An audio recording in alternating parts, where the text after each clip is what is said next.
নমস্কার বন্ধুগণ, আজ ছিল হচ্ছে আমার এক অফিসের কালিকের বিয়ে। তো দেখতে দেখতেই স্টার্টার ট্রাই করে ফেললাম। স্টার্টার ট্রাই করতে করতে বললাম যে ভেজ স্টার্টারটা কেন বাদ যায়, তো সেটাও ট্রাই করে ফেললাম। তারপরে মেন কোর্সের মধ্যেই একটা ফিশ ফ্রাই ছিল, সেটাও স্টার্টারের মধ্যে আমরা চেপে ঢুকিয়ে দিলাম। তারপরে মেন কোর্সে চলে এসে চিংড়ি মাছ আর মালাইকারি ভাত দিয়ে খেলাম। তারপরে এই দেখতে পাচ্ছ মাটন বিরিয়ানি আর চিকেন, ঠিক আছে, যেটা কিনা খুব ভালোই ছিল। লাস্টে পাঁপড় আর চাটনিটা ইউনিক ছিল। তো এত ইউনিক জিনিস করার পর যেটা আমি আজ অব্দি কোনো দিন করিনি, সেটা হচ্ছে ফায়ার পান। ভাবলাম এটাও আজকে করে দেখি, মুখ ফুক জ্বলে গেলে জানি না কি হবে।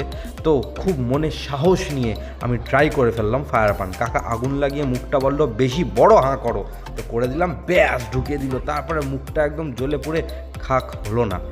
কিন্তু আজব ব্যাপার, আমি টেস্টটা না বুঝতে পারলাম না যে ভালো বলবো না খারাপ বলবো। ঠিক আছে, তো আমি খুব কনফিউজড এখন। তো যাই হোক, তোমরা ভিডিওটা ভালো লাগলে লাইক সাবস্ক্রাইব করো। ওকে, টাটা।